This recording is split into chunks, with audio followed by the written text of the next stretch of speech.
Lollygaggers? Another week on tap. Oh, man. We are Lollygagging Sports. I'm Bo Reed along with Samantha Button. And Matthew Irby is back. Back from his vacation. We're very excited, Irby, that you didn't get eaten by a bear. I understand that you had some fun shenanigans, but you came back safe. Yes, came back all in one piece. No incidences or anything. We went to Yellow. Took the kids, the whole family, to Yellowstone National Park. If you've never been, absolutely recommend it. So amazing. And we were unbelievably fortunate. We got to see grizzly bears, and even did something where we got to pet and feed some grizzly bears. So pretty amazing to stroke the head of a baby grizzly bear and realize how soft. However, I didn't know that even as soft as they are, the grizzly bear is still not as soft as Tim Anderson's chin. Oh, shots fired. Or his ego. Smith, I was going to go into how next time he goes on vacation like this, we need to have a pool for things that would happen to Irby on his vacations, and then we could make some prop bets or something. But he just completely changed the game with that comment. And guys, we're going to get into that. We have some Guardian stuff on the docket tonight. We'll certainly discuss the Street Fighter bout that went on there in connection with that. And I'm also on vacation, but I was also quite busy this week fulfilling a long-term goal of mine. And I did this by doing nothing. And the Guardians acquired Ramon Laureano, which is something that I have been desperately hoping for years. And by sitting here and wishing it to be so, it happened. So I'm very excited. It's not as good as petting a bear, but it's not bad for a week's work. I feel like that was owed to you after the last couple of weeks with the Guardians. Oh, they absolutely freaking owed me that. Yeah. Nick Ware and Savali, they owed me this. 100%. And now I get to relive all over again. I have a cross stitch that a friend made me. I don't know how to cross stitch, but I do have some friends who do, that has the good old quote from personal hero Ramon Laureano after his fight with the Astros coach. He was asked if he regretted charging the guy, and he said, "I regret charging him because he is a loser, and that is hanging on my wall forever." And now he's mine. Yeah. You guys. So happy. Anyway, who says baseball can't be art? People that don't watch baseball. That's who. That's right. All right. Well, we're back to a full docket tonight. We're going to have our usual baseball conversations, a little armchair umpire at the end. But Samantha, you wanna get us kicked off this week? Sure, we'll get to those Guardians in a moment. But so let's hop over and talk about my adopted team. Although there may have to be I'm unadopting you, Jimmy. Here, the Arizona Diamondbacks. The wheels are coming off of the wagon. Most notably, the way that has made me angry as the adopter of this team, and the way that they absolutely did absolutely no good to my primary team, the Guardians, and getting themselves swept by the Twins last week. Not good, but also not good for the Diamondbacks in general. I'm sure they don't care about how Guardians fans feel, but as an adopter and as sort of a Diamondbacks fan, I feel like they should care about how I feel in general. And they have fallen 10 games back of the Dodgers, 5 games back of the Giants in the divisional race in the NL West. They are 57-57 as of Wednesday evening. So they are sitting at 500, but probably more notable, they have lost 7 straight, and they are 2-8 in their last 10. And they're only 2 back in the wild card, but they're behind Philly, San Francisco, the Cubs, Cincinnati, and Miami. The Mets of the West are only 2 back from them. So things have taken a turn, and not a good one.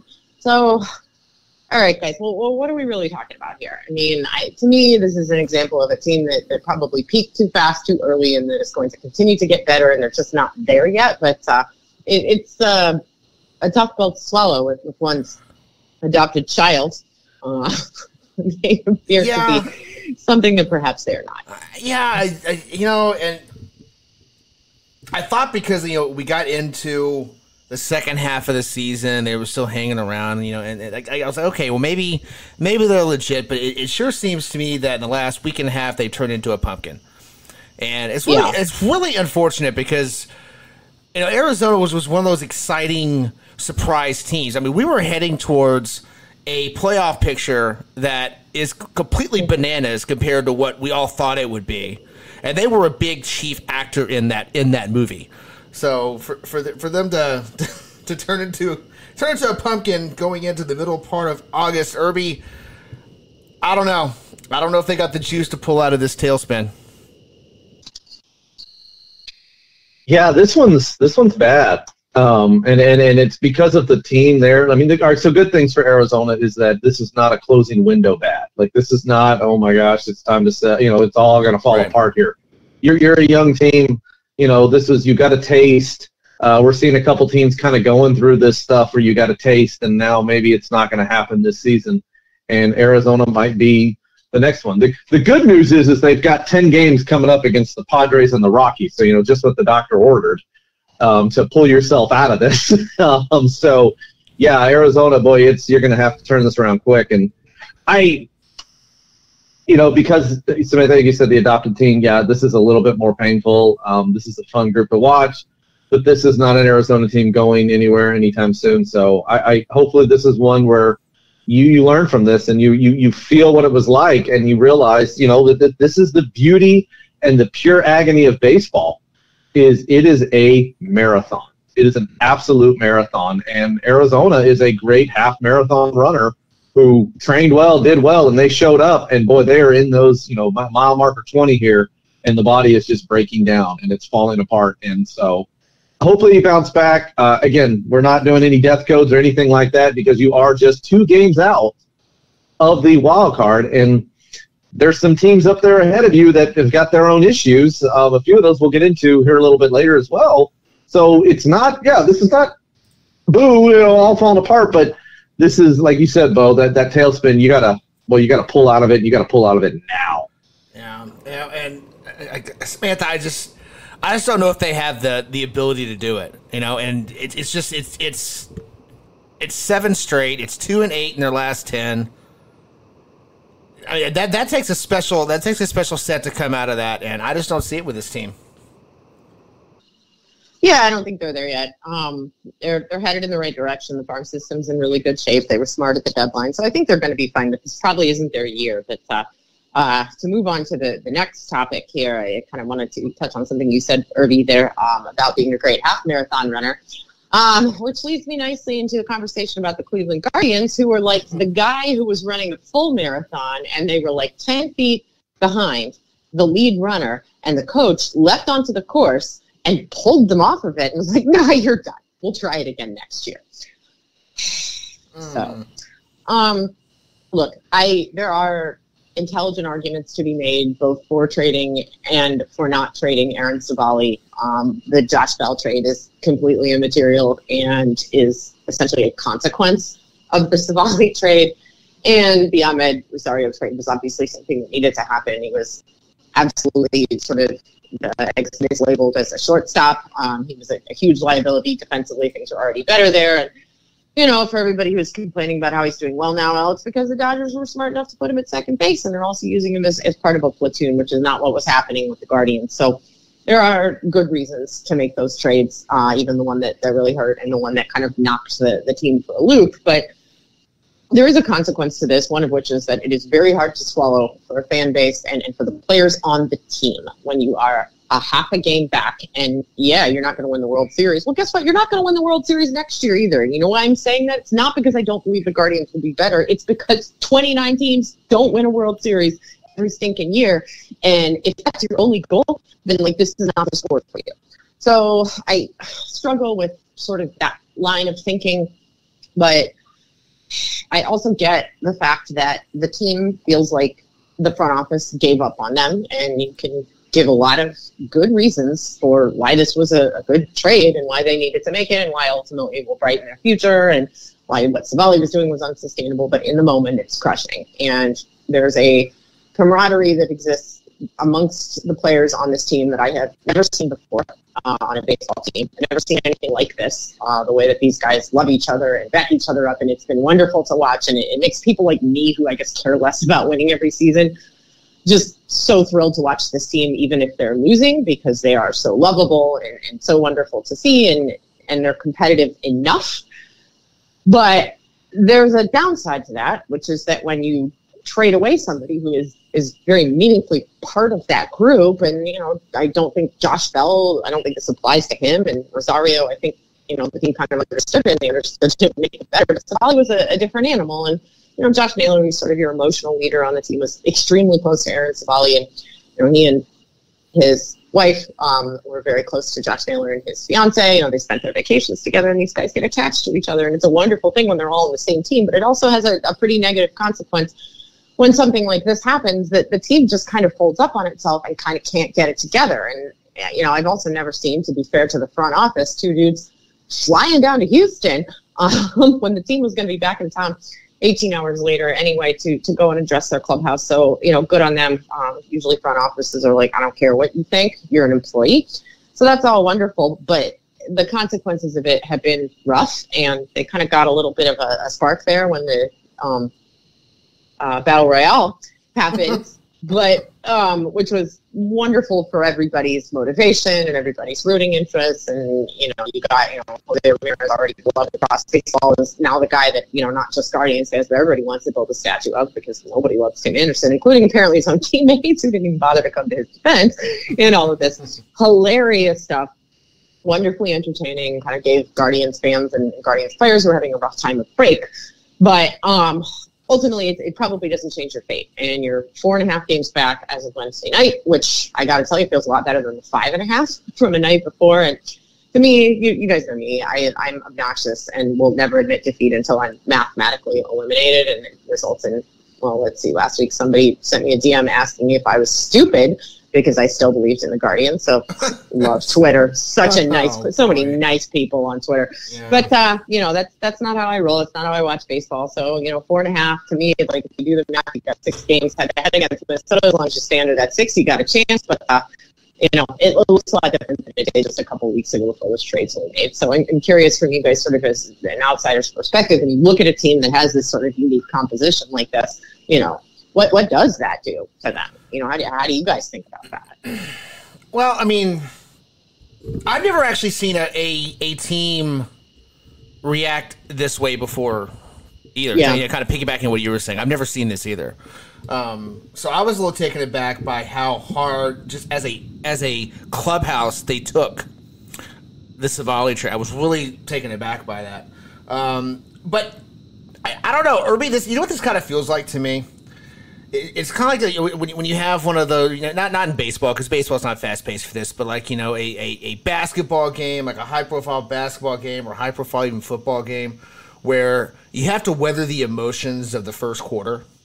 And if you can weather the emotions of the first quarter and settle in the second quarter, you got a shot, no matter who you're playing. I kind of feel like that's where I'm at with this Guardians team right now. They've had their emotional week and a half here. If they can come out of it quickly and settle in, I'm still not buying these Twins. And I won't buy these Twins until they actually win the division. Well, I'm not even going to buy the Twins when they win the division. Like, take a playoff series win. Let me clarify. Buy them as a Central Division winner. Let me clarify that. Oh, even then, doesn't count. No, until they can win a playoff series, you're not an actual division winner of anything. That's fair. Sorry. That's fair. Yeah, this one's tough. This is it. You know, the rallying of what you talked about, and it's. I mean, if anything, we talked about the emotion of baseball, and it's not fun to hear a colleague and a friend talk about your own team where there is a little bit of deflate where it's like, yeah, I mean, it's us against the world, but it's not us against the world. It's us against ownership. Like, that's tough. That is the beauty of the romance of baseball. And that romance isn't always a positive thing. It can be a negative thing here. And that's what is painful about this, where you have a team where so many other times you can look at that 5.5 game lead, something like that. It's like, that's going to be difficult. But we're talking about the Twins, like literally a team chock full of players that have blown this before. Like that, this isn't like, oh yeah, the Twins have a history of blowing this back in the 90s. Like, no, this team, these actual players on this roster are going to blow this. That's what they do. This is it. I feel for it. I feel for the pain. I feel for the fans. The one I'll try here. Here's the positive. I can give you, Samantha, you talked a little while ago about the Ramon Laureano. Today, as we record here on the 9th, is the 3-year anniversary of that fight when he took on the whole of the Houston Astros in honor of every baseball fan that has some semblance of honor. I'm going to have to add that to my calendar of baseball holidays. We just had to add Jose Ramirez Appreciation Day, and now we're going to have to add Ramon Laureano Appreciation Day. Right. Which we should have had anyway. So, perfect. Thank you for that. I'm noting that on my calendar. Don't forget Joe Kelly. We need a Joe Kelly Appreciation Day, too. Pretty much. We do. Well, we need to find the date of that. Yeah. Pretty much anyone that's fought the Astros gets a day. Yeah. I mean, we could really expand the baseball holiday calendar into these sort of minor, like, let's honor somebody who took on the bad guy for the good of the sport. Like we have, as a country, we have more important holidays that reflect that. So as a baseball community, I think that we could do our own version of that and say, hey, who took on Tim Anderson? Who took on the Astros? Mm-hmm. Who took on random dude who used to be on the Astros? I mean, maybe even, Keenan Middleton gets a day for his Carlos Correa comments earlier this season, which were hilarious. Another guy added to the personal hero list. Joe Kelly Day is July 28th. Thank you. Damn. Thank you. July 28th. See, they stack up really tight around this time of year. This must be when these things boil over, because now we've got that, the trade deadline, Jose Ramirez Day, and Ramon Laureano Day all within like 2 weeks of each other. They missed my birthday by 2 days. That sucks. That would have been a nice birthday present. It would have been. I mean, I'll take Max Scherzer. That was fun. So, all right. Samantha, what else do you have for us? All right. Well, so it's time yet again to ask the question, like, what is wrong with billionaires and why are so many of them categorically insane?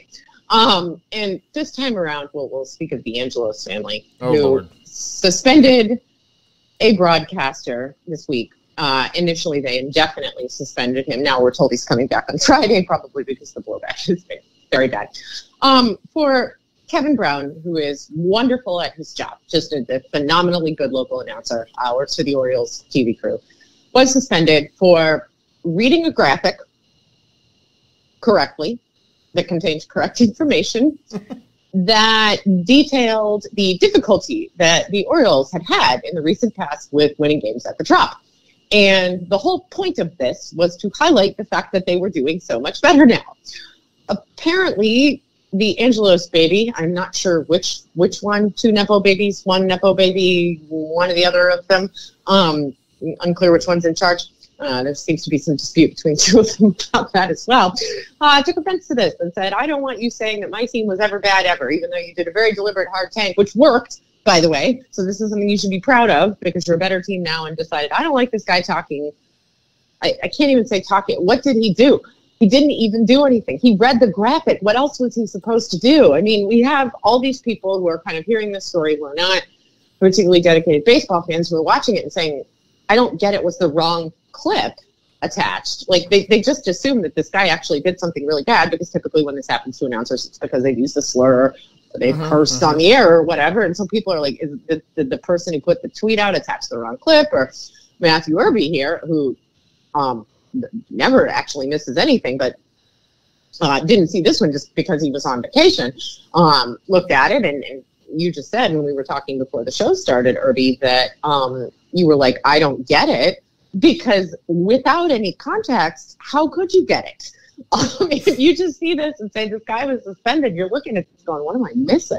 Like, did I miss a word somewhere? Like, did he flub something into like a slur or something? And that doesn't go with anything that we know to be true about Kevin Brown. But like, I mean, that's some weird stuff, right? Like, I mean, the billionaires are not okay. You know, the X guy's not okay. Angelos's are not okay. Man, it's bad out there. It's bad out there. The Gap guy out in Oakland, he's not okay, man. He's got a pack of feral cats running around out there, and he's like, I don't know, let's go to Vegas.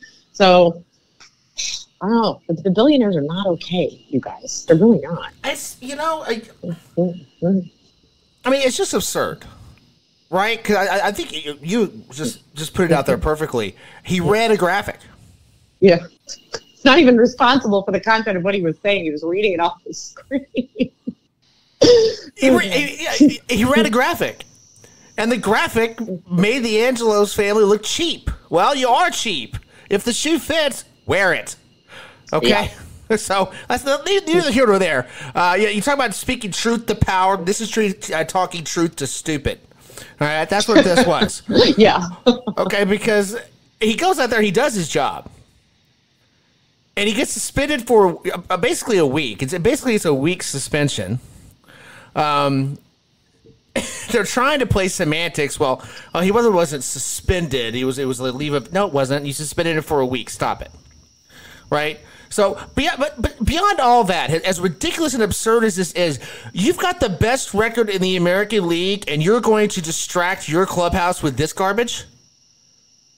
And they lost. They lost after this happened, like disastrously lost. Yes. And it's like, yeah, like this is crazy. Like you have the best record in the American League. Like why are you drawing attention to anything negative? Like, do you know, if I were the owner of that team, you know how bad of a thing someone would have to do on air for me to even pull them at all? Like, you'd have to say something really bad, like the kind of thing you can't come back from. Like some dude dropping an F-bomb, I would just pretend it didn't happen. Yeah. Like, whoops. Sorry, kids. Like, sorry, he reads everything that's on the cue card. Oh, wait, that's right. He got suspended for that. Oops. Yeah. Like, oh my gosh. Oh, wow. Oh, Irby, I know this happened while you were on vacation, but I just got a feeling that you've got some comments about this. Yes, I'm hoping to get suspended by the Orioles as well, as you guys have been working on as well. So, no, Samantha, yeah, exactly what you were saying. Like when I was getting back into consistent internet, let's just put it that way, and catching up on the world and everything, I saw the clip and it was something about suspension, and immediately assumed that he was like intoxicated or said a slur or something like that. And I'm watching the clip going, what am I missing? Like, I gotta watch this again. Like, did I miss the word? Is his eyes pinpoint? Like, what's going on here? And then it's when you start reading more and realize, oh, you're in trouble for speaking the truth. Okay, cool. Because wow, the thin skin. I mean, I guess the Angelos family probably watched Succession as well and decided that they wanted to be like that. Or there's conversations of, we shouldn't have nice things. We don't need to have. Things are going too well. We need to distract us. This is like the opposite of what some college football programs do. So I don't get it. And the craziest thing about it is what you said. It worked. The whole thing of what y'all did worked. It's working. Not even worked. Take off the past tense. It's working. Literally, present tense. Best record in the American League. Chock full of young talent. It's working. What you did, the tanking, it worked, and you're being successful right now. But I guess this family is just so wrapped up in we shouldn't have nice things. Things need to be bad. We need to have bad things that you're just like, oh, this can't be. We need to shoot ourselves in the foot.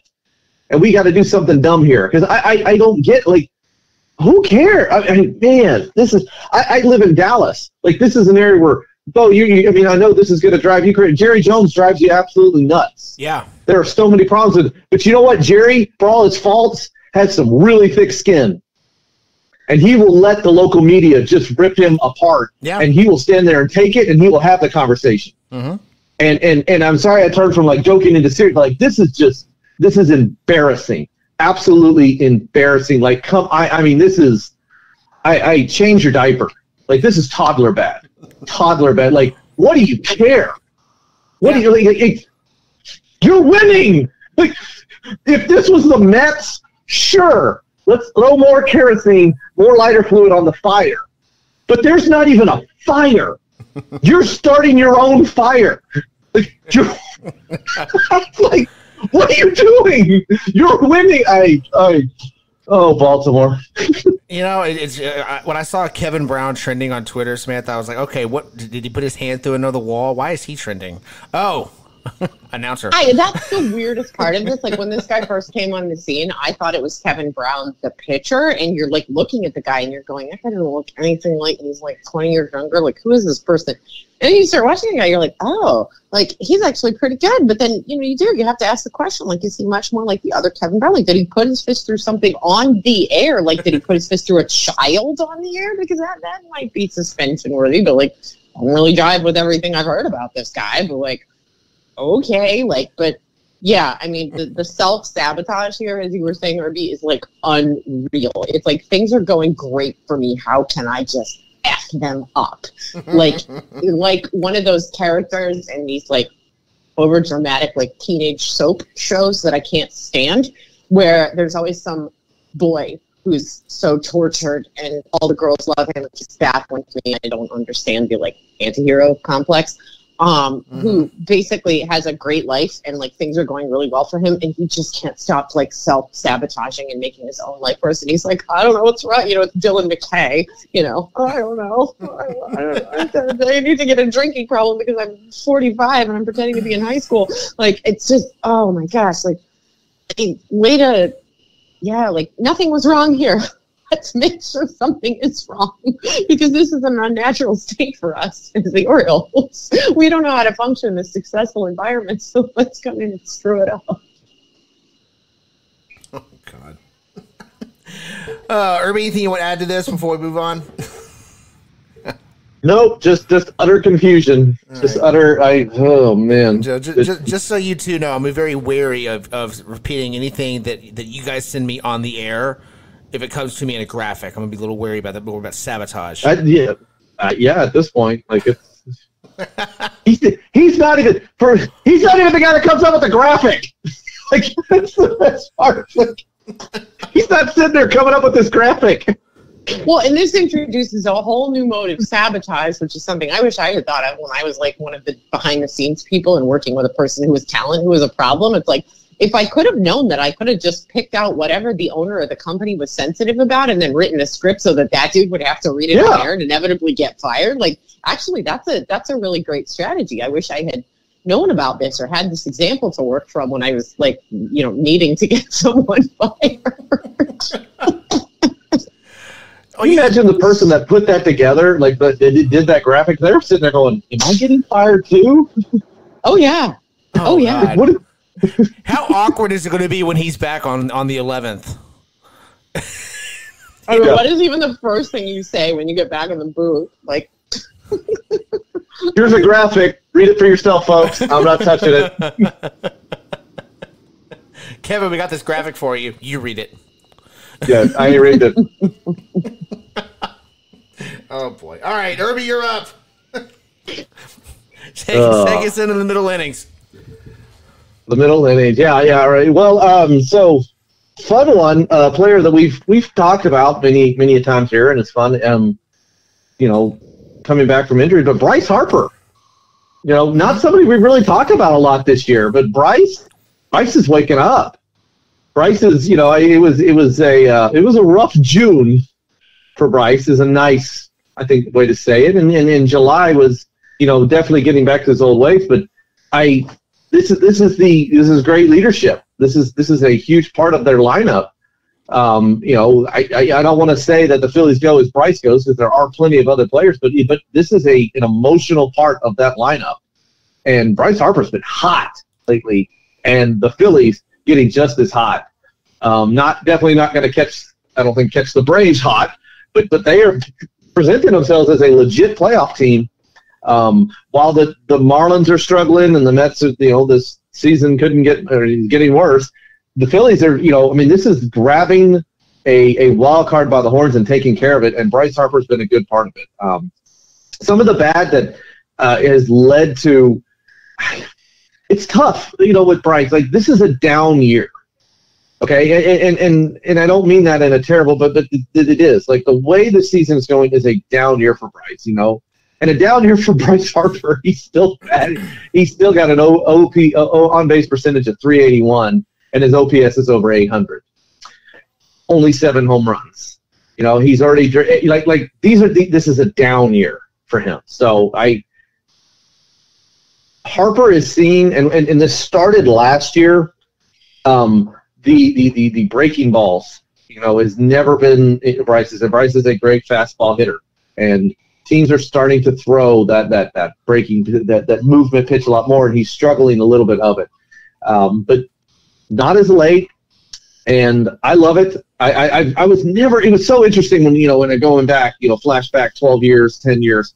When we were seeing the beginning of Trout and Harper and all that stuff, and it was almost like people were picking out which one you're going to like, and I was definitely a little bit more of a Trout fan, even though I had to play him so many times. But Bryce Harper, this is I enjoy his leadership. I enjoy what he brings, and the Phillies, who as we're sitting here recording, just threw a no-hitter. Michael Lorenz, nice pickup there. Yeah. Bryce Harper, RBI to begin that game. RBI double, his 21st double of the season, and it's just.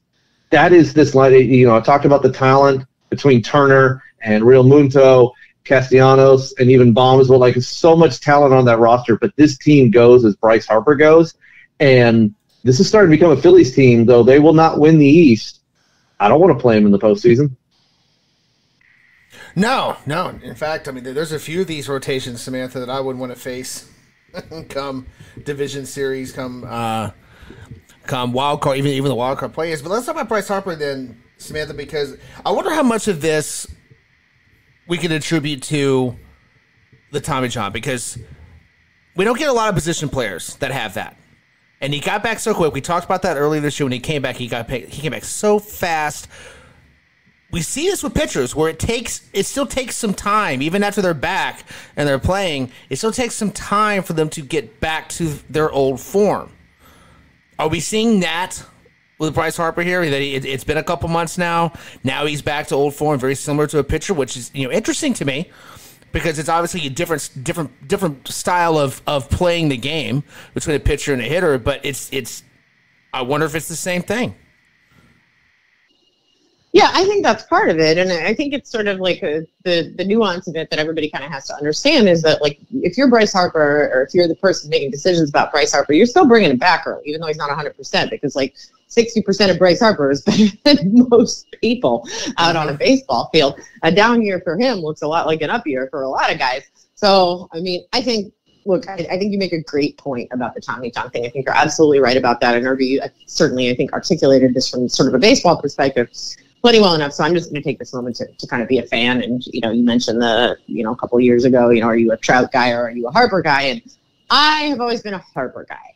And it's unusual for me at all because I'm generally not big on the Stars, as anybody who listens to this show knows, I'm sure. It's not that I don't appreciate them or enjoy watching them play, but they're never my favorites. My favorites are like the weirdos. But I love Bryce Harper and always have. And so I'm so pleased to see him getting out there. And I love the Phillies. I love that fan base. I'm happy to see them doing well. And as you guys pointed out, as Bryce Harper goes, so go the Phillies. And it's looking real good. Look, even Michael Lorenzen's getting in on the action. Although here's a weird question that has nothing to do with Bryce Harper. Guys, what is the singular of Phillies? Because when I got the no-no alert, they said, his first start is a Philly, Phillie, and I looked at that and went, that doesn't look right. Like, don't you just avoid it entirely and say his first start for the Phillies? Because, yes. What is the singular of Phillies? Like, it's not Philly with a Y, like the city, but Philly with an IE looks stupid and doesn't make, I don't know, it's been bugging me. I've always known it as the singular was a Philly, but I agree with you. Just say for the Phillies and don't be weird about it. Yeah. Well, why another reason why you shouldn't read graphics. What is the lesson here? That's the joke. Do not acknowledge we're all going to get fired. Stop reading the graphics. Slowly gagging around the infield. It's the joke that keeps on giving. It's going to be all year with this. Oh boy. At some point, it's going to hit our football coverage. Don't read that graphic. Well, as anybody who's ever actually been responsible for the graphics on the screen knows, like, that is your nightmare, that you're going to put something out there that is either egregiously incorrect or somehow offensive. And these guys managed to put something out there that was, like, totally correct and completely fine, and it still had the same result. Right? I mean, at that point, it's just like game over, man. Game over. Yeah, you're done. You're done. You're cooked. There's nothing you can do. Even when my graphic is right, I'm wrong, man. Yeah. Screw this. Can't win that one. All right, Irby, what's next? Well, the next one, so we've talked, Smith was talking about Guardians, and then the Twins, we talked a little bit about the one Central. So let's jump over to the other Central. The NL Central race is heating up. 3-horse race. We've had our funerals for 2. The Pirates, we sent them off a couple weeks ago. And so we're down to, it's the Brewers, the Cubs, and the Reds. And this one has been interesting because it's, baseball, I've always loved the phrase, everybody wins 54, everyone loses 54. It's what you do with the other 54 that matter. Probably kind of breaking it down into thirds, in baseball. We look at 9 innings, what'd you do in the first third? Well, you talked about the middle innings and then the last inning, stuff like that. And this division, here we go. The first third of the season, it was the Brewers and the Pirates to some degree, but that was, incredible. That was the mirage that you always see when you're driving on the highway. But it was the Brewers taking care of the division, everything. And then we got to the middle third, and Ellie De La Cruz, and oh my gosh, these Reds, all these rookies, and these guys are unstoppable. And boy, that has changed big time. And now here we are coming into the final third, and is it the Cubs? Like, is it the Chicago Cubs that potentially could win this Central? They are the hotter team there. They pulled themselves within 2 games. It's since he's only a half game behind, but they're within 2 games of the Brewers, because the Brewers, just like their other counterparts, Minnesota, just will not win the division. They may end up having the best record in that division, but they just won't win it. They will be given it by default if everyone else can't catch them. But and we thought it was the Reds that were going to just take this, and what were they going to do? And then Cincinnati does absolutely nothing at the trade deadline, aside from Sam Moll. Okay. And it's the Cubs that are doing stuff, and it's the Cubs making the most aggressive, making the smartest move, and getting the best player out of all these teams. And it's the Cubs that have, if we break down run differentials, which again isn't the biggest thing, it isn't what talked about the most, but the Cubs do have the third best run differential in the National League. Obviously, it's the Braves and the Dodgers, but outside of that, it's the Chicago Cubs, and the Cubs are finding ways to win. And I'm not going to sit here and crown the Cubs because of the talent and having the lead that the Brewers have had. But this race has just gotten very interesting because it is a Brewers team that is almost by definition 500. Although, as you guys are going to love as not big Brewers fans, they've got way too good of a record in one-run games. So keep an eye on that one, folks. Way too good of a record in one-run games. The Cubs, who seem to be the guys doing it in the third half, or third half. I'm still on vacation. The last third of the season. The Cubs seem to be the ones in the last third who have come alive and maybe take this division. And the Reds, still with all that young talent and as electric as they are, what's the phrase? Get your popcorn ready. This race between these 3 could be a lot of fun. Samantha, there's a few things that jump out at me about this division. The Reds, who lost 7 in a row and now have lost 2 straight, they're 2-8 in their last 10. Somehow still not out of it. They're 2.5 games behind because the Brewers went 5-5 and the Cubs went 6-4. The Brewers have a run differential of 0. They've given up 496 runs. They've scored 496 runs. We are going into like the last average. The last 6 weeks of the season is coming up, and we're at a run differential of 0 with the Brewers. So there's a lot of fun about this division, but I wonder, are the Cubs peaking too early? Or if you're going to peak now, fine, but you better build one heck of a lead, because when you come back when you come back to the pack, you can get passed late by these Brewers, by these Reds. But it's a 3-team race. I think it's going to stay a 3-team race. And yeah, Irby's right. Get your popcorn.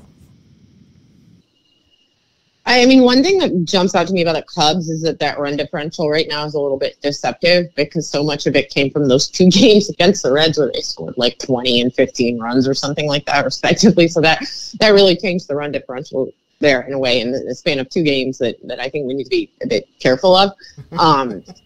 But mostly, you know, it's like we know what this division is. It's like a mid-off every year, right? As mid, as the kids say. I mean, the third half thing is cracking me up, Irby, because I keep thinking about that episode of South Park with the Man Bear Pig, where they were like half man, half bear, half pig. So I can't stop thinking about it. The third half. Anyway, so for the third half, now trademarked by Lollygagging Sports. In the third half, I don't love what I'm seeing out of the Reds. I think they're gonna go down in a ball of flames pretty quickly here. Don't love what I'm seeing, but you never know. I like what the Cubs are doing, but as you pointed out, Bo, I think they may be peaking too early. I think the run differential is deceptive, and then to agree with you, RB, like, can we stop saying that teams like the Brewers and the Twins have won their division when all that they've done is basically survived the longest? Like, yes, you were awarded this division because no one was able to wrestle it away from you while you tried to give it to them. Like, there is no more winning of the Central divisions unless somebody like Cleveland or Chicago comes on and rips it away. We're no longer calling it a division winner as of right now. It's not happening. Put it in the graphic. All right, Irby, what else do you have? What's next? Weird little fun stat, just off that what you're saying, Samantha, about the weird numbers on their press run differential. The Cubs are actually 8-7 this season in games decided by 9 or more runs. Yeah, so they're winning big and they're losing big this season. That's a whole lot of games. And way to commit to the bid. Yeah, that's so Cubs fans, yeah, you probably know early on it's going to be a good day or time to change the channel. So, but all right. So last thing I have for you guys, a little bit of fun. You know, like I said, I just got back from vacation, and I'm, you know, my family we're outdoorsy. We like to go camping, hiking, and all those things. And so I brought a little bit of that, and it was kind of got me thinking about that of something. And I've been building this for years, and I still want to continue to build it. And y'all's input's going to be help building this. But you know, it's the dream ballpark. Like if you could build a ballpark anywhere. You know, and it's tough because, yes, there's the fun stuff of like, oh, yeah, I'd love to do like an island in the middle of the Pacific Ocean where, you know, you have to go. And I love the videos where we see some of these like Caribbean ballparks where you just see the ocean in the background with a nice sunset of like, yeah, I wonder what filter you're using. But I'm a mountains guy. So my dream ballpark, and I would love for y'all to get the input and almost as fans, y'all are going to be visiting here. Just kind of little Jurassic Park here. Y'all are my Dr. Alan Grant and Ellie Sattler here, but don't worry, no dinosaurs here. Oh, great. Yeah, don't worry.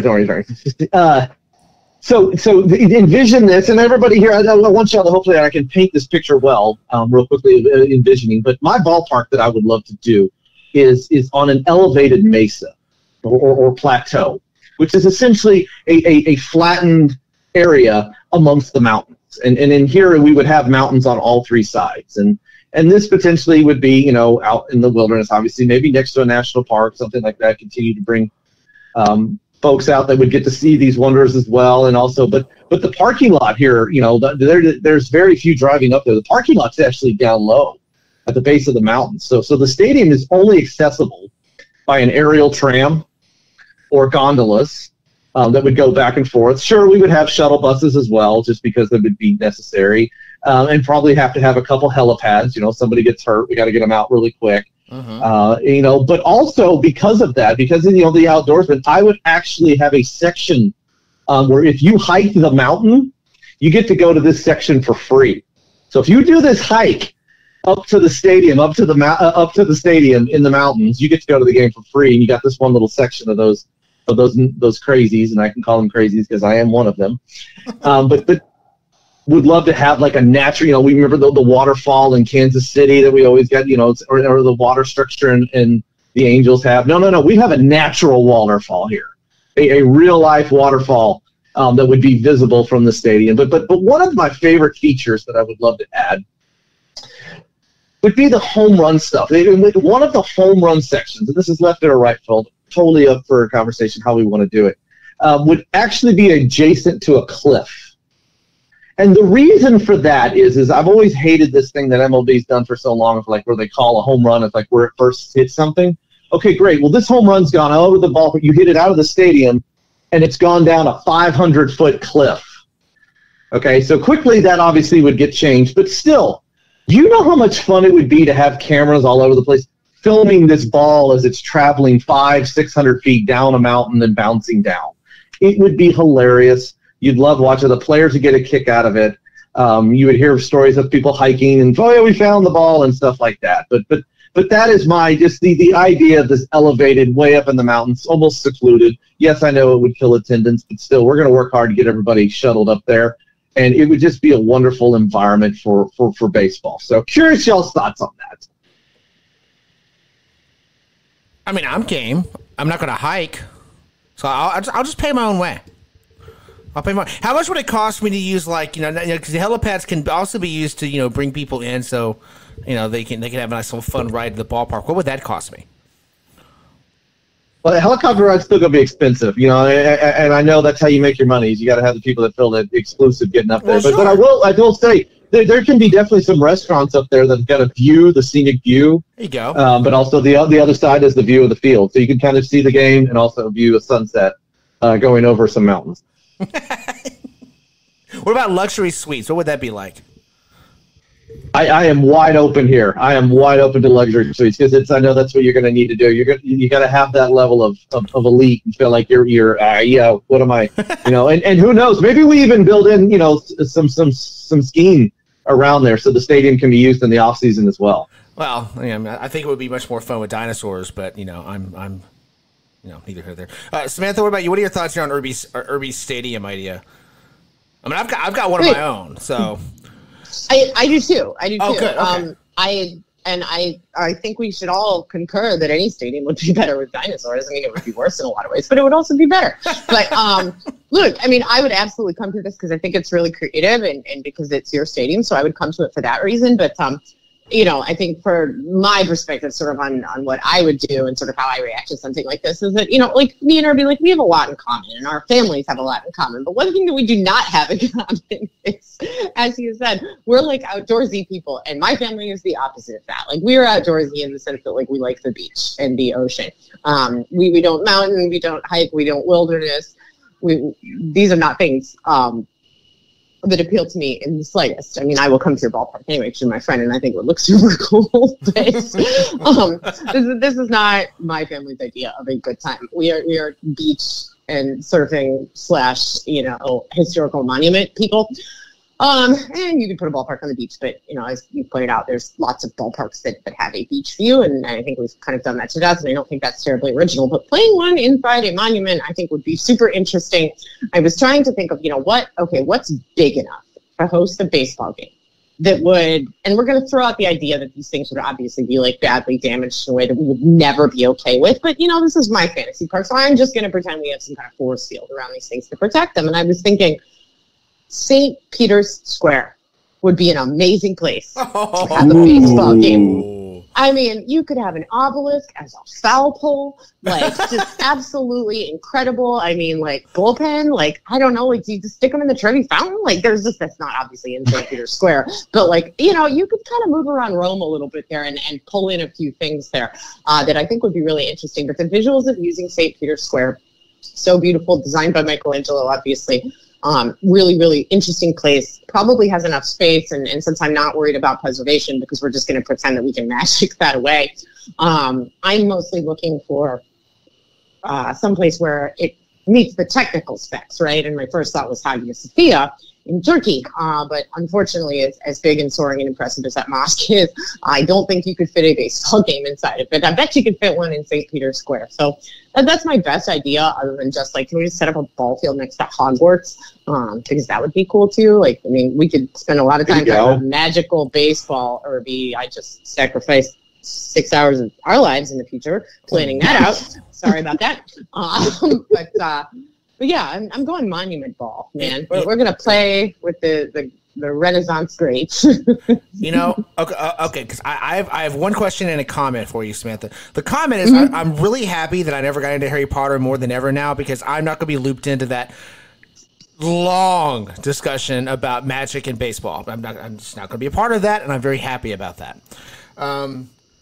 The question, though, your Vatican ballpark, what are you calling your team?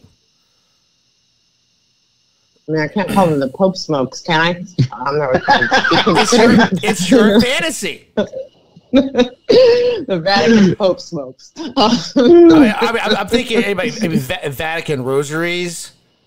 Vatican Rosaries. Well, I'm trying to think, like, Pope's robes. Yeah, like, I mean,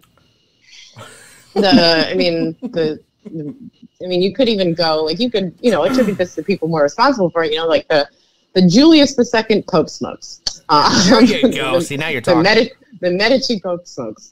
There's just a lot of directions that you could go in with this. And I mean, Rome has so many layers, and you talk about the stuff that was looted from Egypt and the stuff that's from the Renaissance and the extant things that we have from ancient Rome.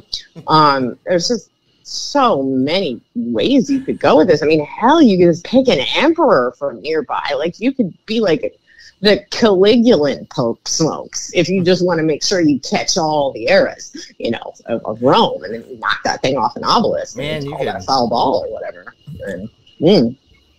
See, now I want to do. I love the idea of the biggest fear here is foul ball, and we hear the glass shatter. Ooh, crap!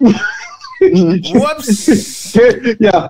I do love the idea that potentially hitting a foul ball or home run into another country. I love that is a possibility. Like, you literally, but also on the smoke, like, do we do that? Like, white smoke means a new pope, black smoke means new decision, red smoke means walk off home run. Is that like what we have now?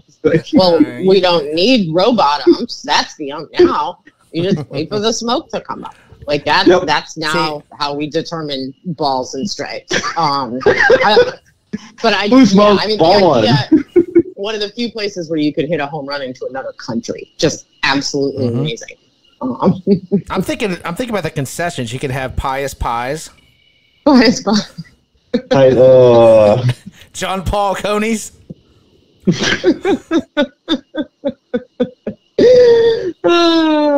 Julie, I mean, is Orange Julius still exist? That place that you see in the mall? Because you could have Julius II Orange Julius. It does. There you go. Actually, there you go. Yeah, believe it or not, I was actually in a mall not too long ago, and it was there. And it was awful, but I had one. I can't believe that still exists. That's very 80s. Like, I think of that as being next to the corn dog on the stick, which was a lot better than the Orange Julius. I just want to put that out there. But yeah, I mean, you could really do some just absolutely incredible concessions there, in which we would no doubt be hitting on some kind of serious sacrilege, which I'm sure we've already done 300 times in this conversation. But I mean, it's all in good fun, right? And then we do, I did just recently read an account of how much soccer actually gets played by on the grounds of these sort of ancient monuments by the people who live and work within the walls of the Vatican, which is pretty cool. So, if we can play soccer, then why not baseball? Just saying. Mine is not near as in depth as you guys. I just want one on Alcatraz Island. That's where I want my stadium. That would be cool too. Right, okay. right. And I could totally the Alcatraz Sharks. Have a shark as like the baby shark as a mascot. Run a little promotion, like get a file in your slice of cake, win a prize. There's all kinds of fun you could have. I mean, well, and think of the ballpark nicknames. Like, you just call it the Rock. The Rock, right? Yeah. Like, I mean, just incredible. Be super cool. And I just like the mechanics of things like, I mean, how do you even do it? Do you just say all seats are free, but you got to figure out how to get in? You got to figure out how to get out. We're out. Yeah, like you could come to a game or you could just Hotel California. You said that to get out. Check in anytime you like, but you can never leave, which would actually be okay with me. If I'm going to be stuck somewhere in perpetuity, I would like it to be a ballpark. So, I'm loving too that I can already see the home announcer every time there's a home run robbed. Said nothing escapes the Rock. I want to watch that movie. Don't worry, Kevin Brown. I will not suspend you for saying that at my ballpark. I am not that owner. Okay, well, let's flip it over. I got a couple, and then we'll get into Armchair Umpire. Once again, I mean, we really do need to just. I think finally just. We thought we put the bow on the Angels season when we gave them their death code, and you know they did. They were it's like they listened to our show because they responded well, won a bunch of games, made some trades, and then lost every game after the deadline until what, yesterday? I think they won last night with Giolotto. That was Tuesday. But they played themselves completely out of the race a week after the deadline. Talk about burying the lead, right, Samantha? Like, you go out, you make all these trades, and you still stink. Like, I don't know how an Angels fan is supposed to feel right now. Yeah, they kept Ohtani. That's great. You're not going to the playoffs again, and Ohtani's going to walk this offseason. They're not going to trade Trout, but they should trade Trout. They gave up the last little bit of the top level of their farm system to get Giolotto from the White Sox. I mean, this is going to be, they're going to be down there with the A's after this season. That's how hard of a rebuild they've got ahead of them. And it's all because they couldn't put together a competitive roster when you had Trout and Ohtani. What makes you think they're going to get this next rebuild right? I don't get it. They're not going to get this right. Not as long as Artie's there. It's just not going to happen. Yeah, I mean, in a way, that's the greatest argument for doing exactly what they did, because, like, what does it matter? It doesn't matter. Good point. Unless you're getting prospects back or retaining prospects that are basically major league ready, like, they're all going to crap out before they get to the majors. So maybe it doesn't matter. Maybe this is the right thing to do anyway. I don't know. I feel like we should have a second funeral. Like, I feel like they died and they, like, I don't even want to say they came back to life because they didn't. Ooh. It's like somebody just dragged him out of the, you know, like if we're going like Lazarus here, it's like if you drag him out of the cave, but he's still dead. Yeah. Like, I mean, we talked about the Shakespeare Bridge when we had their first funeral, and I was mentioning all the, like, you know, great, like, Macbeth energy that they had. And, like, I don't know. If you think about the number of people in Shakespeare plays who, like, are tormented by the ghost of someone that they murdered, I mean, it's like you murdered yourself, and then the ghost came back to haunt you anyway. Like, it's just incredible. Like, we've died. Somebody resurrected us. It didn't work. And now we're going to be haunted by this for years. It was very Shakespearean. I mean, it really staying very much in line with the first funeral that we had to them. But it does seem like we should probably have a second one. Like, well, like, remember, you know, in olden times when they were, like, not 100% sure sometimes that people were actually dead, so they would put the bells in the coffin so that if they accidentally buried you alive, you could ring the bell and they would dig you back up. Like, I mean, it's kind of what happened here. They never actually rang the bell, right? Like, we can just leave them there. We can leave them buried. You're being too nice. I was thinking Dwight Schrute when his aunt passes away and he kicks open the coffin and shoots her with a shotgun. Like, that's what we need to do to the Angels. We just need to shoot them with... No, we don't, because they're not coming back. It's like... No, you know which Dwight Schrute moment it is? It's the, I shot a werewolf, but it turned back into my neighbor's dog. Yes. There you go. That's Wow. Okay, well, I think it's enough on the Angels. Although I think I am in favor of a zombie death code to correlate with the actual death code, so they get their death code, and if they come back to life for a second, we give them a zombie death code when they go back down. I agree. Okay. Right, I like it. All right. Okay. Next on the list here, I tweeted this out over the weekend about Corey Seager. I tweet out, tagged you guys in as like, because we had that discussion not too long ago about aliens in baseball and which players. I think Corey Seager's an alien because he's doing things that I just don't think are human. This is the second time this year he's come back from the IL, and both times he brought his timing back with him immediately. Like no lag, no couple of games where his timing's a little off. He's just missing them. No, home run, first at bat. Right, and he keeps on hitting. And Irby, I don't know what else to make of this. It's like he puts his entire body into the swing. Every time he swings, it's like his entire body goes into it. It's not as smooth and awesome as King Griffey Jr. because no one is, but very similar in terms of putting every ounce of his mass into the baseball, and the ball just off. It's a challenge coming up with more adjectives to describe Corey Seager, but he's certainly proven $325 million is something that could be worth it. Oh, yeah. Yeah, this is, well, and I'm glad that you said that, how you did about putting so much into it, because we see that, and Corey's hitting over 50% of his balls are considered hard hit balls. His exit velocity is top 5 in the league. He's barely, I mean, all these numbers, like, whatever. I have fun with, you guys have been a part of it too, but you guys know Kevin and Dallas is two of our colleagues as well, our friends. And we just pass around these stats all the time. And Bo, I'm with you. It's ridiculous sometimes. You're like, what?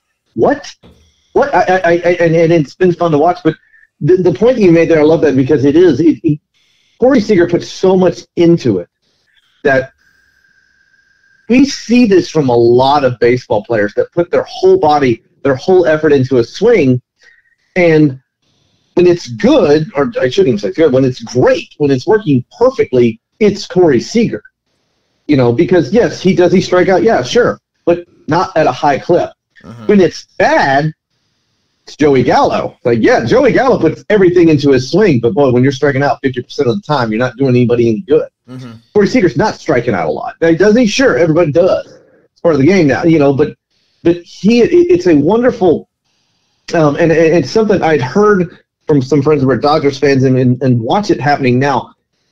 A lot of the times it's that first pitch. Like you give him a good first pitch, oh yeah, he is everything on it. Mm-hmm. But he has the discipline that after that pitch, if he doesn't get the pitch he wants, if he does go down with a swing and a miss, he adjusts himself immediately. Not an at bat later, immediately.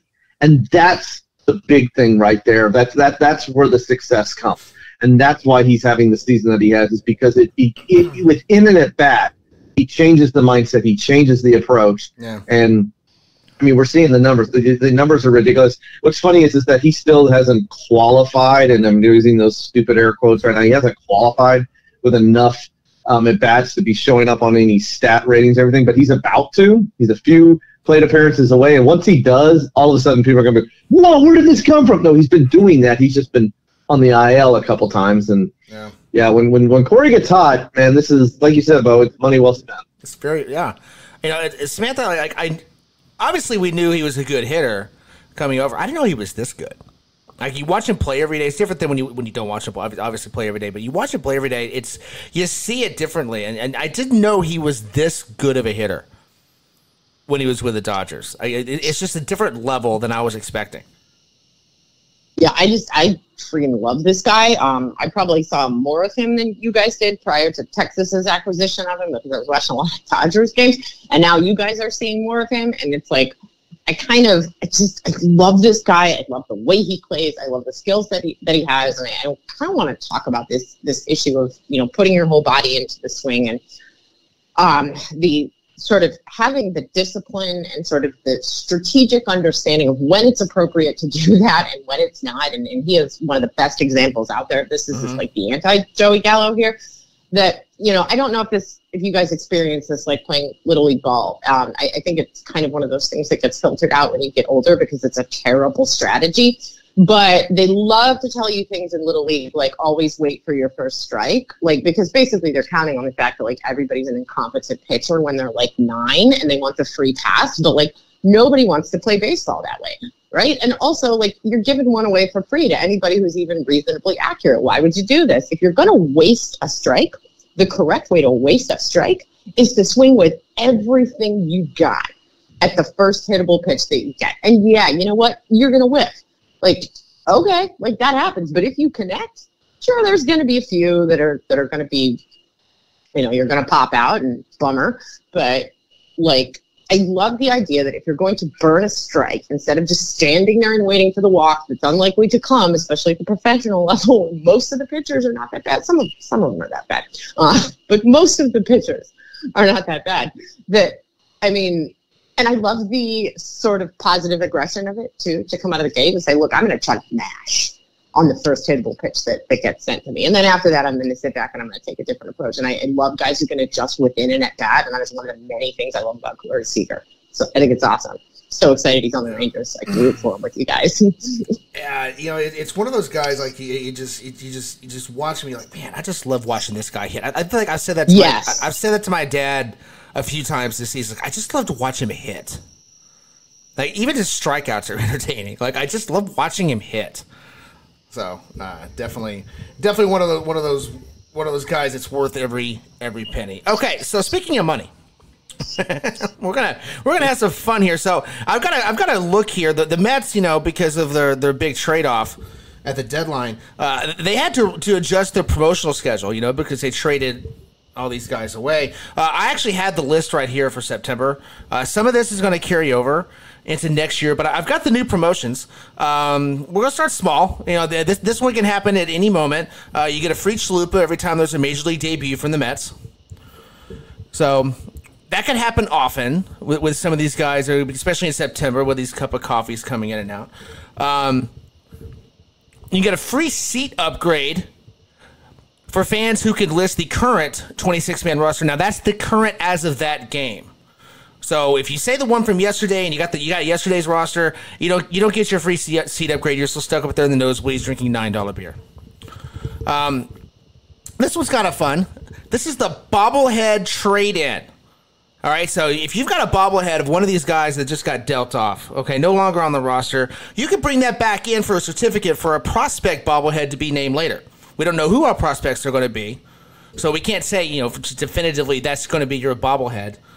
So we're gonna have to play that by ear. So you get a prospect to be named later. Now these are more the long term that they're working on because they're not going to try to win next year, right? We know that they've already said that. They said that through the people they traded, and the people they traded are talking. They're not going to try to win in 2024, maybe not even 2025. But here's what they're going to do for you: they're going to give you your 2024 season tickets for free if you also buy 2025 and 2026. Now, you can prepay that, or they're going to come back and get you later on because you opted into this. So if you agree to do 2025, 2026, they're going to give you 2024 for free. Now, this is my favorite one. This is pure Cohen. They're calling it Cohen Ball, very much like Powerball. This is my favorite one. On the last game of the season, one lucky fan, they're going to have a seat lottery. So if you're sitting in the winning seat, you get the equivalent of the cash that Cohen and the Mets ate at the deadline, which could be, I mean, that wasn't, what, $83 million? Samantha, I think it was like $83 million that they ate. So you get that. Yep. Mm-hmm. You get that in a seat lottery, your lucky seat lottery called Cohen Ball. But here's the kicker. You have to be present to win, and they're not going to draw until like the 9th inning. So you can't be one of those that buys the ticket and hope that's like your lottery ticket. No, you have to actually be sitting in the seat. Otherwise, Cohen can't come down there and give you a check. They're not going to mail it to you. So, you know, that's just some of the stuff the Mets are working on. I mean, they're going to get some butts in the seat somehow. I mean, well, first of all, I mean, it's a good bet, right? You got a way better shot at that than you do at winning the lottery. So, like, the odds would be a lot better, even proportionate to the fact that it's less money. It's still FU retirement money. Like, you're never working again. You're never going to worry about money again if you win that. So it doesn't really matter at that point. So, yeah, I mean, I have a couple of thoughts here. One of which is the bobblehead thing just makes me laugh because, like, what teams choose to do with the bobbleheads with people who have been traded? Like, is there, like, a graveyard for those things? Is it like the team, you know how when you have a Super Bowl, they print both teams as the Super Bowl champ on the t-shirts. Mm-hmm. So no matter who wins, they can give out the t-shirts, and then they donate the t-shirts to like a third world country. And there's a whole bunch of people running around, like Zambia with, like, Buffalo Bills Super Bowl champ shirts. Like, is that what happens to the bobbleheads? Like, do they go to like an orphanage? Like, who ends up with those? Like, I was at an Indians game on the night that Victor Martinez was traded, which was also Victor Martinez bobblehead night. And you're like looking at it and you're like, what am I supposed to do with this? Who would even want this? And we left them under our seats, and then we walked off and wandered around the stadium for 3 innings. And when we came back, they were still there because no one wanted them. So just incredible. I mean, it's perfect. It's like a great way to handle this. And then my final, I have a question. This is like, I'm sure I sound like an idiot, but it's like somebody who doesn't eat fast food. Like, what is a chalupa? I only know it as the thing that like Chihuahua talked about in Taco Bell commercials, and I didn't understand what it was because everything that Taco Bell sells looks the same to me. So I don't understand what a chalupa is. So a chalupa is like a taco, but the shell is like soft and puffy. Is it a real Mexican food, or is it something Taco Bell invented? That I don't know. I get mine at Taco Bell. Just let Irby chime in on that. think pita bread. They'll put the taco in the pita bread. See, I was going to... It doesn't sound that bad if it doesn't come from Taco Bell, but... Yeah. The ones at Taco Bell come pretty much just layered in sour cream, so just get ready for that. Oh, I can't. I'm terrified of sour cream. I'm so afraid of it. Like, I'm afraid of it. Like, physically, I will recoil from it. Yeah, no Taco Bell for me. No chalupa for me. But this is good. It's education. I do like learning about these things. And it sounds like no one knows what a chalupa is. It's the answer, other than that it might be a pita taco, and no one knows if it was invented by Taco Bell. I mean, it's one of my favorite late-night menu items. Get one of those and Mexican pizza, and I'm good. I can't. I just can't. I have vague recollections of being like a high school senior, like 4 Zimas deep, and going to the Taco Bell drive-thru and then being so disappointed because there was literally nothing I would eat, even as like a drunk 17-year-old, and I had to get those cinnamon things and like a Sprite. They were really disappointing. And they do not help absorb Zima. Why am I blanking on this on the cinnamon thing? What the hell are those called? This was like fried cinnamon twists or something. Cinnamon twists, fried things with like some cinnamon sugar on them. It was like the one thing. Like little churros. Like fake churros or whatever. Mm-hmm. I'm sure terrible for you, but not on a level with most of the things that they serve at the Taco Bell. And also for somebody like me, you just like wouldn't eat that even if it was good for you because it's so gross to me. But I do. Yeah, I can certainly appreciate that Taco Bell is like the place to be when one wants some late night food. Well, wow. I mean, if you're into the movie Demolition Man like me, then you know that Taco Bell wins the fast food wars. So oh, that's right. I forgot about that. That's a good movie too. So I had a long list of things I gotta watch. I'm an appreciator of Demolition Man. It's good stuff. Hey, if you don't go to Taco Bell, you get a rat burger, but that's neither here nor there. All right, Irby, anything you want to add here before we get to Armchair Umpire? I love your opt-in seat idea. Yeah, I give you this season free if you buy the next 2 seasons. Yeah. Just because I do love the idea that you don't have to pay up front. Really? Sure. Yeah, we got loan sharks here, and we got some hitmen that'll come looking for you later on if you don't pay up. And we've literally got a room full of bats. So yeah, like that. I love that. And also the seat. I mean, sure, I'll sit through the whole game with the chance of winning that $83 million. Although because it's the Mets, it would more likely would probably be a Braves fan that would end up winning that. What's worse though? Hang on, what's worse though for the Mets? What's worse? Is it a Braves fan winning it or a Yankees fan winning it? What's worse? A Yankees fan. Yeah, 100% worse. Yeah, that would sting more. Yeah, it's gonna be one of those bleacher creatures from the Bronx. It just happens to go over to Queens for that game. That's who's gonna end up winning it. You get a Bronx cheer after he writes the check. Oh God, can you imagine? They can give it all to Giancarlo Stanton so he can not play for it. Super. Oh boy! All right, let's get into Armchair Umpire. Irby, what do you have for us tonight? Well, I've actually, thanks to vacation, found some good ones. It's been a lot of fun going through this book. We're 16 weeks in. This is great. This is good stuff, and I'm glad that we still have some good material going forward, because there has been a lot of these that I haven't been able to use because rules have changed, especially video replay has eliminated a lot of good stuff. We're like, yep, that would have been good back then, but now we can fix that problem. So the one I have for you tonight, and I'm going to throw back the old names just because it's got Stan Musial in there, and always a reason to throw out Stan's name is always fun to do. So without further ado, Giants are playing the Cardinals. It's a 3-2. Giants are leading 3-2 as the Cardinals come to bat in the ninth.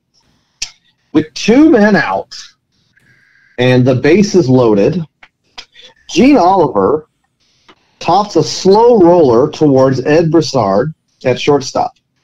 By the time Broussard reaches the ball, all he can try to do is make a possible force play at second. Running from first to second is the great Stan Musial. Musial's slide beats the throw to second, but his momentum immediately carries him past the bag.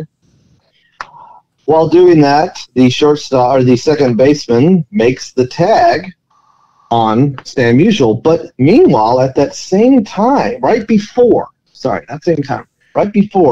touches the bag, goes past, makes the tag, but in the meanwhile, the runner at third crosses the plate as the tying run. Does it count? Is Musial tagged out? Like what's you guys are the umpire in this situation. What are you calling here? Wait, so the run crossed the plate before the tag. Musial tagged. Yeah. So Musial slides into second.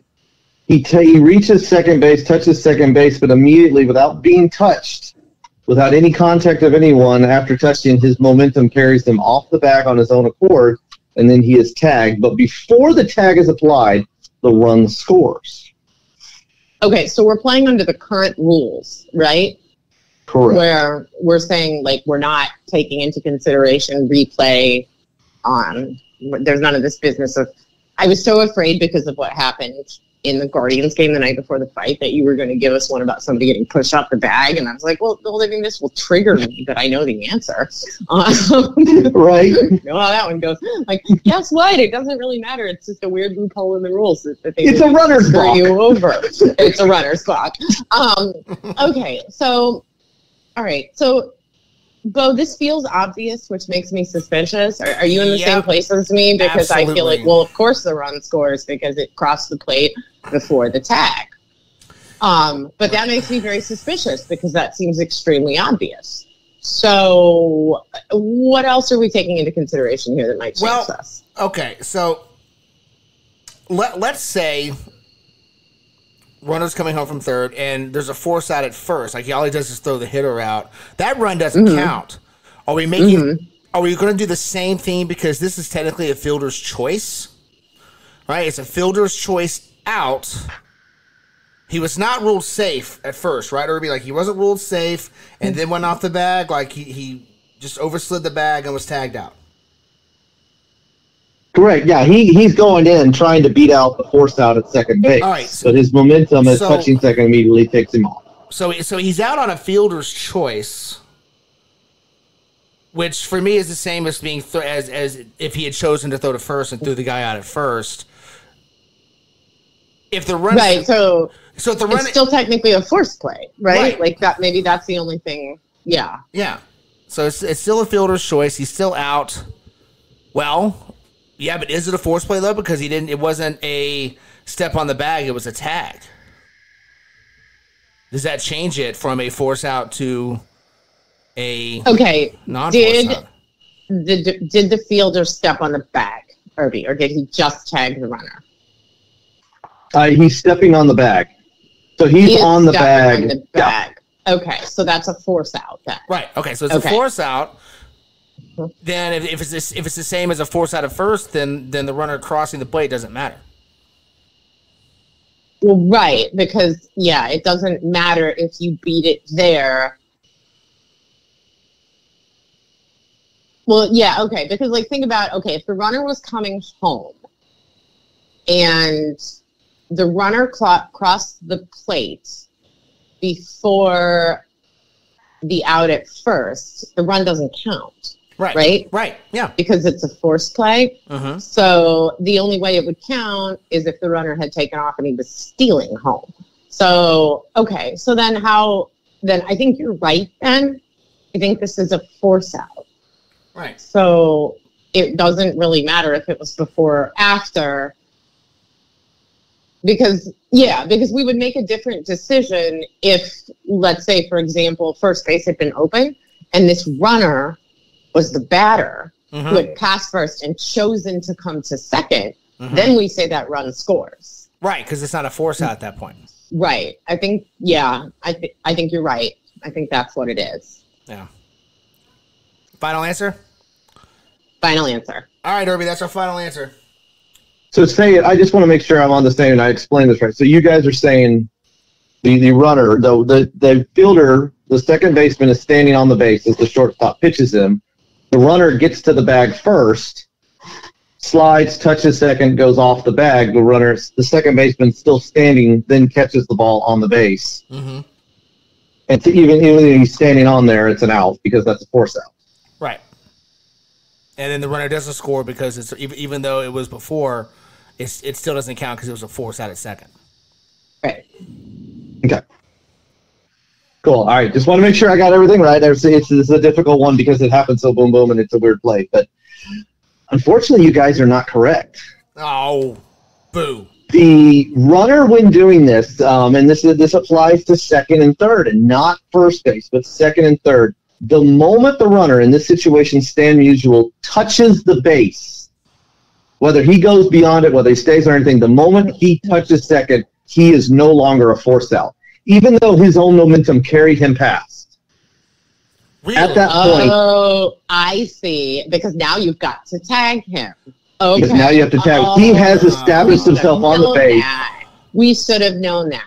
Because we should have thought about the fact that you have to tag him, which changes it. Yeah. Right. And the fun thing about this rule is that this rule actually changed in the 50s.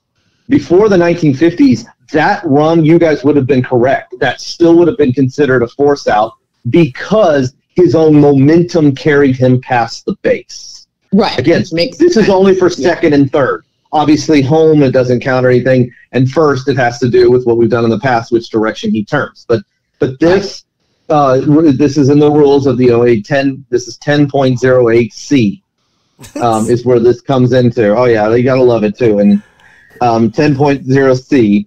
And I love this ruling of how it is because it takes in that moment. And I can see what it would have been interesting.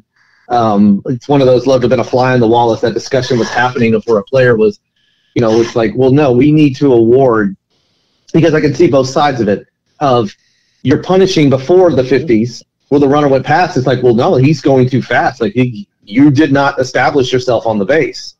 Whereas the rule changed and everything, and I wonder if it had something to do with speed and runners getting faster and stuff like that it became, no, you've touched it. You've established yourself on that base. You've just gone too far. Whether it was towards third or whether it was past the bag, it doesn't matter.